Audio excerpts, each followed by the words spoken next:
একটা কথা বলুন তো, এই যে জ্ঞান দেওয়ার লোক যত আছে, কিন্তু সেই জ্ঞান গ্রহণ করে পালন করার লোক কি আছে? যদি থেকে থাকে তাহলে মানুষ খারাপ থেকে ভালোতে পরিণত হবে, সে যদি জ্ঞানকে গ্রহণ করে। কারণ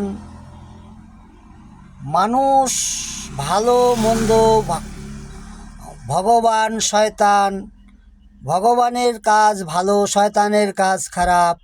আপনি ভালোভাবে চলবেন, ভালো কথা বলবেন, আপনি সিদ্ধান্ত নিয়েছেন, তারপরেও আমি কি করি? ভুল করি, মিথ্যে কথা বলি, মানুষকে গালি দেই। আর এটা কে করায় জানেন? তার নাম হচ্ছে শয়তান। সেই শয়তান থেকে বিরত থাকার জন্য আপনি যদি বাইবেলের নতুন অধ্যায় প্রতিদিন 1 ঘন্টা 40 মিনিট করে পড়েন, তাহলে আপনার জীবনে সেই গাড়ির ব্রেকের মতোই কাজ করবে।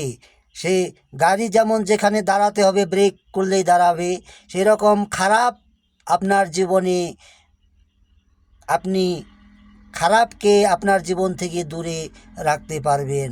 বাইবেলের বাক্য আপনার সাথে, আমি যেভাবে কথা বলতেছি আপনি শুনতেছেন, সেভাবেই আপনার সাথে কথা বলবে। ধন্যবাদ।